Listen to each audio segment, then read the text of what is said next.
Gentlemen here.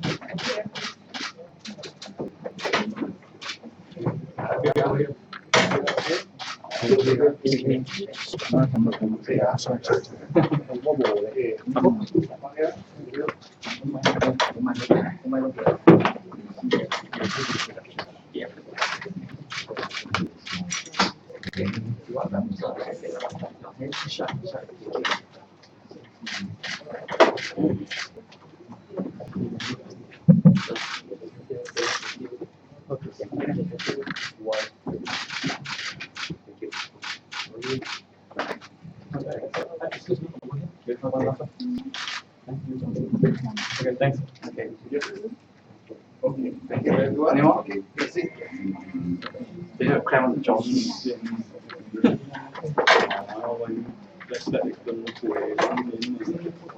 Yeah. Are we ready?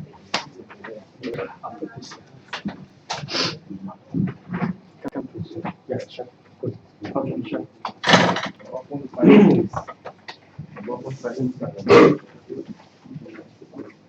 Yeah, very good evening to everybody. Welcome back. Over the last 3 days, we've already introduced a total of 6 candidates.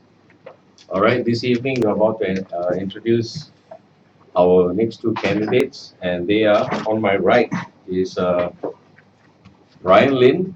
All right, Brian has been with the SDP a long time. He is also has been elected into the Central Executive Committee in 2001 and 2013.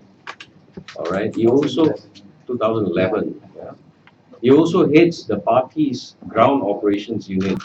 This unit is the one that organizes all the walkabouts, the house visits, and all that. It's a massive operation, and he's done a very good job. Thank you. He was a founding member of the Young Democrats, the youth wing of the SDP, and was his vice president from 1999 until 2000. And he was also the president in 2001. Brian became SDP's youngest ever candidate when he stood on the Hongkar GRC in the 2001 general elections. Brian did his secondary education in Victoria School and pursued a diploma in business administration in Temasek Polytechnic. He read business in Monash University, majoring in marketing management, and graduated the top 15% of his cohort, locally and internationally. He was subsequently invited to join the Golden Key International Honor Society, which recognizes students with academic excellence and scholastic achievements. He is currently the manager in a local hospital, and he is married with a daughter and continues to serve his national service as a captain in his military reservist unit. Brian, all right, tells me he has been inspired by the lyrics in one of Bon Jovi's songs. All right, because I've lived life to the fullest. All right, with that in mind, Brian finds it easy to pursue his life's goal with that passion. All right, with that, I hand you over to Brian. All right, say a few words. Good afternoon, everyone. I come from a very humble family, stay in a 3-room flat with my parents and my 2 siblings. So I can relate to issues which the man in the street grapples with daily. Issues which I intend to bring with me to Parliament when I get elected. Now, as a father of a young family, I hold issues like population, housing, and education close to my heart. These will be issues which I'll be speaking more on for the coming GE. Thank you. Thank you, Brian. On my left, Mr. Daman Nuri bin Abbas. All right, Mr. Daman Nuri has been the director of the Muhammadiyah Islamic College. He has extensive experience in managing educational organizations, spent over a decade teaching and training. He's married with 5 children. Daman holds a bachelor's degree in architectural study from the National University of Singapore.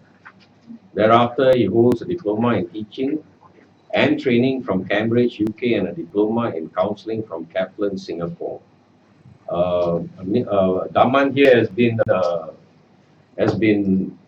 with the SDP, since we developed the Malay community papers, the policy papers, he contributed and helped to finish the paper.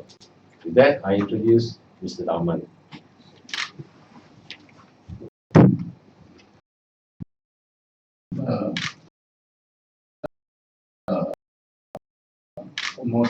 Good afternoon, everyone. Thank you very much for coming to this press conference. I'm very honored to be part of SDP's team to contest in this year's general election. I believe I bring with me a good set of experience with the Malay community. I've been very active in the Malay community for more than 20 years of my life. Since I was a student, I've been active with the Malay community. I've done tours in mosques for 10 years. So I know the feeling of the community with regards to issues that is close to our hearts. So I believe if our team gets elected into parliament, we together, myself in particular, will be able to express the desires of the community so that we can improve the condition of the community, especially the Malay community, as well as the Singaporean community at large. Do allow me to just say a few words in Malay.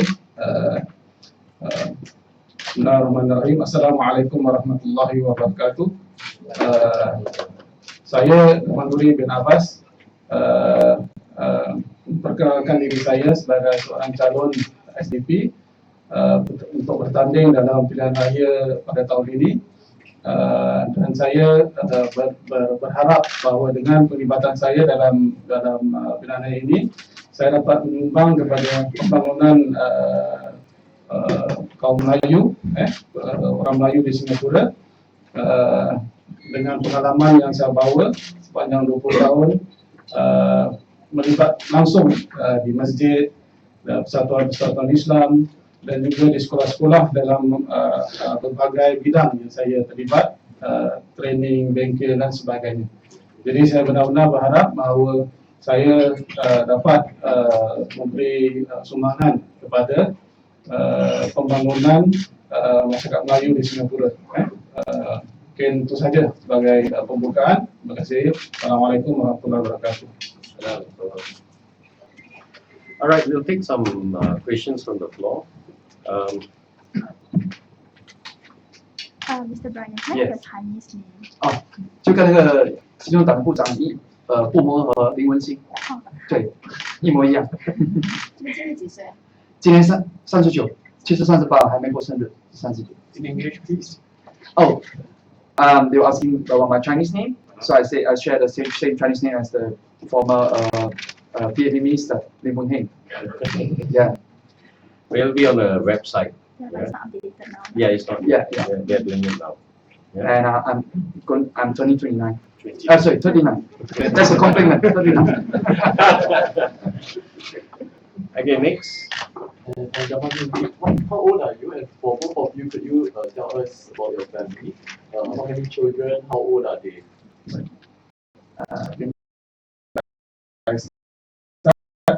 I'm 45. Actually, 2 days ago, I turned 45 years old. I'm married with 5 children. My eldest son is 17 years old in first year of junior college. Then I have a daughter who's in secondary 2 in Rasa Marif. I have my third child is a son. He is in Marasa Irshad in primary 5. Then I have primary 2 girl in Marasa Marif. And the last one is 6 years old in kindergarten. So actually, it's all spaced out 3 years, between them. So the last one is a daughter or son? What? The last one is a daughter. It's a son. So son, daughter, son, daughter, son. So I'm an example of a Singaporean that actually, really believe in the promotion of expanding our numbers. Well, in comparison, Daman, I think I see need to back up. I only have one daughter. She's about 4 years and 8 months. Sonia is the name. Yeah.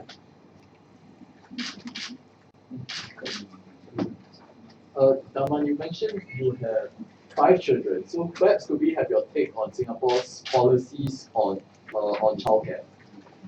Yeah, I think the policy that's currently in place definitely has helped Singaporean make very difficult decisions in life with regard to having children. I think a lot more need to be done. Simply because the cost of living in Singapore has gone up very much. In that way, we hope that we can also give ideas if we are in Parliament on how best to improve child caring in Singapore. Such as? One example that most wives, like my wife that bore 5 children, would really like is that they are given a lot more leave upon having a child. That definitely can be increased because the government definitely can afford to give us wives who are, wanting to have babies because we have the means economically to do so. Could we have your comments then on the changes to family policy that was announced in the National Day where with more paternity leave? Yes. I think all Singaporeans welcome that. Even fathers welcome that. Definitely those are welcome decisions taken by the government. But you still need to do more. Mr. Lynn, right? Yes. Maybe you can tell us more about that you are very interested in young family and population issues, right? Yes. Can you tell us more? Housing, education, Okay, what speaks to you the most, and do you think what can be tweaked and improved on? Well, I think for housing, you can remove. We should remove land costs. When it comes to the valuation of the flats, the land belongs to the people. It doesn't belong to the PAP. So why are they, putting this inside the valuation of flats? And SCP has always been championing policy like non-open market scheme, which allows those who join the scheme to sell their flat back to the HDB under this non-open market scheme. And then the difference between the market valuation and the NOM cost of the NOM flat, that difference can be returned to the people in terms of CPF savings and more for retirement. They can use this to pay off the housing loans.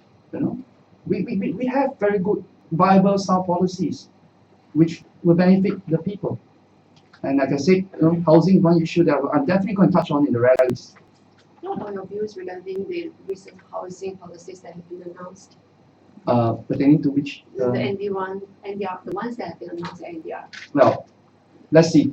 During elections, the PAP promises this, that, they will tie in national amenities, municipal amenities, as part of their campaign, goodies. We'll see. We'll see whether they keep to their promise. And we need a strong opposition in Parliament to ensure that they keep to that kind or whatever promises they have, delivered to the electorate. Mr. Yes. Brian, can Yes. you repeat the part on your concerns on housing and management? 民主党主张这个非公开式单位的计划，在这个非公开式政府服务的计划下，公民可以选择把他们在公开式单位的那个市场，市场，他可以选择把它卖回给建屋发展局。在这计划下，那个差价就是那个市场的差价，跟它就是扣除那个土地的价格后，那个差价就归还给这公民的那个公积金存款里。然后使到他能安享晚年，或者他可以利用这个多余的差价来偿还他的房贷。所以我觉得我们民主党我觉得这个非公开式的那个应该是政府主务单位的政策是行得通的，而且前政府首席经济学家尤兰贡先生也称赞我们党的租屋发展计划优秀，他觉得租屋价格不应该跟土地挂钩，他也觉得我们的这个计划非常行得通，连政府单位这么高级的顾问，他也是李光耀的那个首席的经济顾问，都赞成民主党这样的一个计划。那何不尝试让公民受惠呢？我解答你的问题了吧？Brian, can you tell Yes. us you contested in the elections previously? Yeah. So what extras will you bring to the table this time, having contested previously? And will you do anything differently this time? Well, the political atmosphere back then wasn't good. I was telling some of our volunteers and members yesterday. We can stand at the back of the converter vehicle when we go around campaigning. You see people hiding behind walls, waving at us. The atmosphere then wasn't really that good. Without the presence of social media. Nowadays, you could see that people are opening up and people are openly associating themselves with political parties. Just to put it this way, personally, I've grown. I've been in a party for 16 years. After that election, I think I benefited from it. Besides having less hair, putting on more weight, I've grown wiser. I believe this experience, in this 16 years, helping out the party, you will definitely benefit to the electorate. Is there any reason why you weren't fielded for the last two elections? Let's put it this way. As you know, I was the president of the youth wing, and then I told Dr. Chi that, look, I think I need to go out and establish a career and all that. So I decided to go background, helping out with the translation. Elections I was helping out. That's how I met our chairman, Jeffrey George, at one of the polling and counting center. Yeah. I've been doing the Chinese translation. You see all the translation done on the website. Previously, on the New Democrat, our party newsletter, those were done by me. So now in this elections, the calling has come. So I'm stepping forward. I want to make a difference. I believe I can speak for the man in the street. So Francis in the street sense, my question is really, Yes. if you like Yes. your GRC team Yes. or your SFC team, Yes. both of you will be expected to run a town council. Yes. There's been talk that for the role of MPs, the two roles of MPs. Yes. One is to be a parliamentarian, Yes. leading the positive discussion in Parliament. Another is to run a town council. Yes. I just want to know what is your view on it? Is it equal sharing or responsibility, or is it something which you think that the one part of it will be more focused on? Maybe Taman, if you want to. Yeah, I think as an MP, you have actually more than two responsibilities, right? You not only have to serve your parliamentary duties, you have to do your town council management duties. You also have your families, your family to take look after. So you have to balance between families. Family, not families. Don't bring that. Yeah. So I guess it is about trying to balance between this in a most efficient manner. And I think we will definitely need to get some models that are out there on how best to do so with regards to managing all our responsibilities. I think that's my answer. So you're saying there's no one or another that you'll be more focused on? It really depends on when we are out there. Is it? Well, just to add on Daman's whatever you say, the SDP has a very sound town council plan. Many of the press friends are friends from the press. You have come for press conferences. You learn how we want to be held accountable to whatever promises that we lay down in the town council plan. So I urge the electorate, go to the website, go to our Facebook, read about it. We're not going to make empty promises. Hold us accountable. That's what I mean. Here we are calling for accountability and transparency, and yet we don't be held accountable for whatever we promise to the electorate. So we want the electorate really, seriously consider us. Look at our website, Facebook, check out our town council plan. Patrick from CNA. Daman, I was hoping you could add a bit more color to your.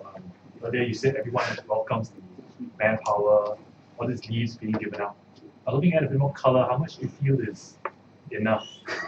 You said more. Yeah, I think there are examples that we can refer to.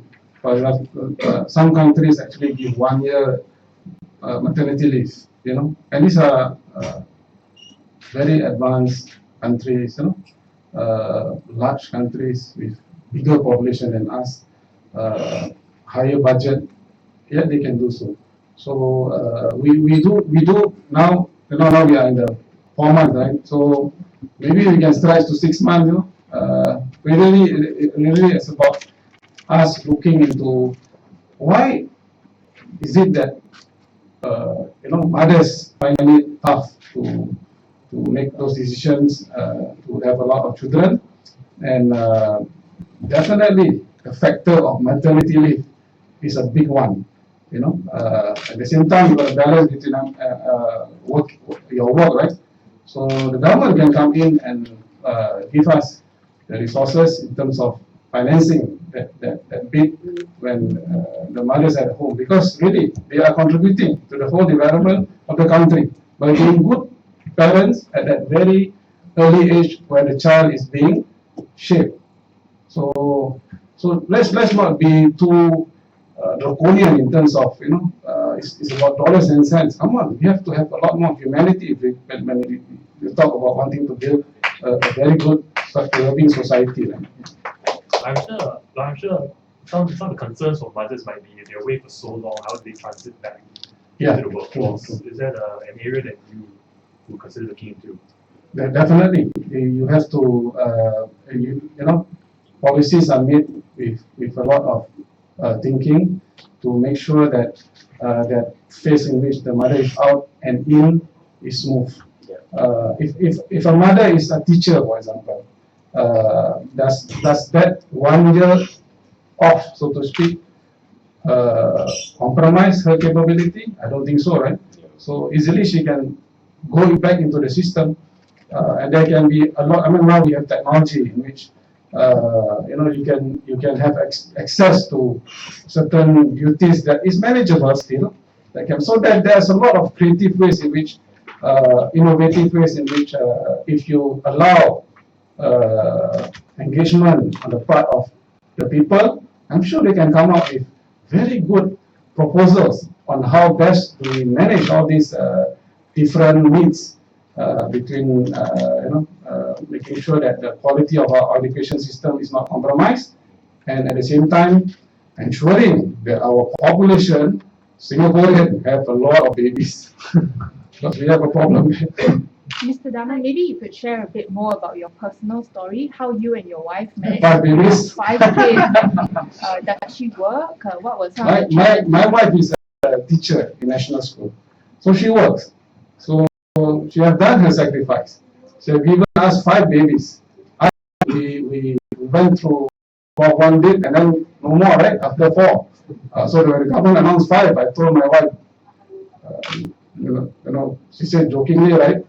Maybe we should consider, because now there's a baby bonus. It's for us. We were able to manage because circumstances under our situation allow that to be possible. And your extended family, were they supportive? We could afford a maid, so that helped the time, and both of us were working, so we get income. Could I just add on the question and ask what you think about the government extending paternity leave to 2 weeks? Oh, that's wonderful. That's really wonderful. Because like what the PM say, right? Don't go play golf. Come, go and help your wife. Would you push for more though? Well, if we can work out a way in which that can be done, we should. It's got to be sustainable. Yeah. Because I guess if you can give the mom a lot more holidays, but maternity holidays, then it's no issue. Daman, you have had extensive ground experience working with the Malay Muslim community. Perhaps could you share some of the issues that you see facing that community per se, and Right. what are some of the policies that SDP wishes to implement to help this particular segment of society? I mean, you can actually refer to the Malay policy paper from by SDP that clearly states out its position on several issues, discrimination among such. That the Malay community feel discriminated. How not to? How not to? I give you a very clear example. We all enjoyed the SG50, right? I enjoyed the SG50. I have 5 children. All of us were in front of the TV watching the SG50 proudly as Singaporean. My youngest boy, he's a 6-year boy. Pemandu kereta tank, huh? What does that mean? What he said that? Oh, Dad. And when I grow up, I want to be a tank commander. You know how do I feel when he said that? Because Malays cannot become tank commanders. I feel discriminated. That's how we feel. There's a Malay word for this. It's called dayus. There's no BH reporter here. Maybe we can ask the BH reporter to translate that meaning. Dayus is a very bad Malay word. We can ask them. I'm not going to tell you the meaning. But that's what I feel when my 6-year-old kid asked me that question. We have been very patient for 50 years in the Malay community. Did you ask for the mountain? No, we did not. We tell you, look, trust us. What example have we done to show that you're not trustworthy to ride a tank? So maybe I can stop there. But beyond the example of the military, given as I said earlier, you have extensive experience working the ground with the Malay Muslim community. Yeah. What are some of the other problems or issues they face? The discrimination is actually a few, right? That's one. Discrimination in the military service, and that is there's a lot of it. You are not allowed to go into signals. You're not allowed to go into. Only lately we see pilots in the Air Force. I mean, come on, we are a modern, integrated community, and you still have this guy. And you expect us to, to be part. I mean, we are trying to our best to be part, but we feel discriminated. Then you have the tudong issue, right? The tudong issue, where the women are not have to take off their tudong. Nurses, especially when they go to, because the policy of the government of these hospitals, which is related to the government, is that the nurses cannot wear the tudong. You know how ridiculous that policy is today, when you have countries like Australia, Western countries, that there is no issue for them to wear the tudong. I mean, it is hygienic in medical terms to wear the tudong, and we still have that archaic, we find it mind-boggling. And you know what is so painful for us, the community? Which is, you just imagine if you are that lady that wear the tudong on her way to work, wear the tudong, trying to keep to her belief. And then when she enter the hospital, she go to the toilet. Take off her tudong. Why? Because she need a rice bowl for her family, and She has a passion to be a nurse, and she liked that vocation, and she chooses to continue patiently. Come on, Singapore, please give us, give the community a break. Let us some slack. You know, we can't even do that. I think he's answered your question. Can we move on? Yeah. I check. Okay, we got 5 children who went through the madrasah system, right? As 4. For the SDP Malay paper indicates that the government should fund madrasahs, right, and introduce secular teachers into these madrasahs. How welcoming do you think that the Malay community would be, and what's your take on this? Yeah, we definitely welcome it. But look, again, this is a classic example. Like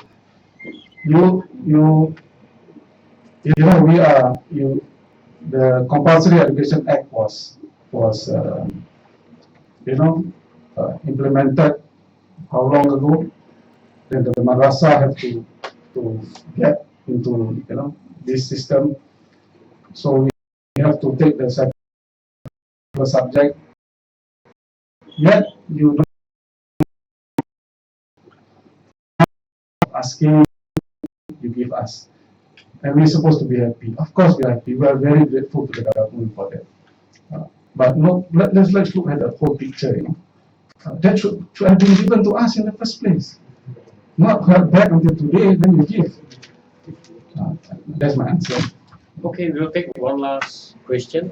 Yeah, gentlemen, ladies.